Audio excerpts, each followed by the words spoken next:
4 years ago, the Myanmar military staged a coup to overthrow the country's elected civilian government. 4 years later, the army remains at the helm. It has extended a state of emergency by 6 more months, ensuring its grip on absolute power until at least the end of July. No elections can be held until then. Amid the ongoing civil war, the military has faced losses in parts of the country. Leong Wai Kit looks at the daily lives of some resilient individuals as they cope with the violence.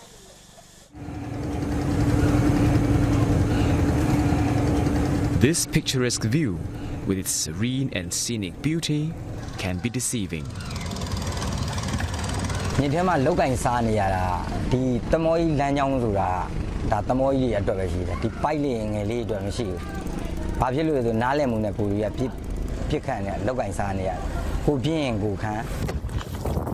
A glimpse into the life of a fisherman in Myanmar.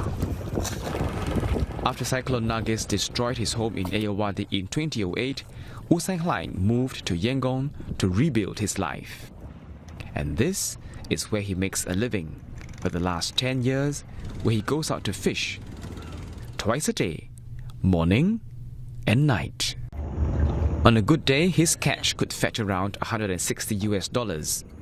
But there are days he goes home empty-handed, without a catch. The tide turned for the worse in Myanmar after the military coup in 2021. In the early days, protests were held across the river on the mainland. Soon, street protests were quelled by the Myanmar army. Clashes erupted in many parts of the country, and occasionally on the river. In March 2024, resistance forces in Yangon said they bombed a vessel supposedly carrying jet fuel for the Myanmar military. It was a rare attack on vessels, as most clashes take place on land. Across the Yangon River, this young man is juggling 2 jobs to support his elderly mother. Since the coup, fewer people are taking the trishaw as a mode of commute. So now, he uses his trishaw to deliver goods instead.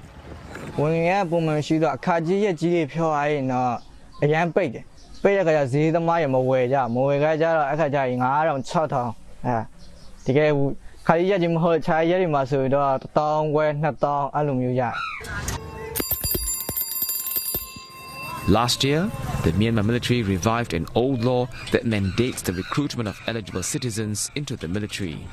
Despite being a sole breadwinner, Sotu is taking things in his stride.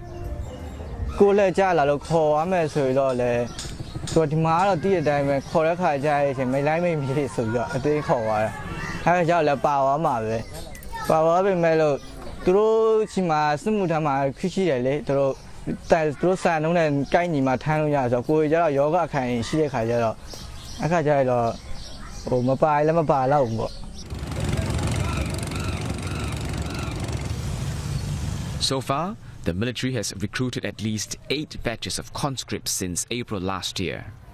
Many say the army is losing battlegrounds and troops, so they're sending new recruits to the front line. The army is also accused of stopping eligible conscripts from leaving the country. As for Sotu, he will persevere, work diligently, and continue to support his elderly mother, taking things one step at a time. For now. You can watch more of that story on our full episode of CNA Correspondent on our CNA website and YouTube page.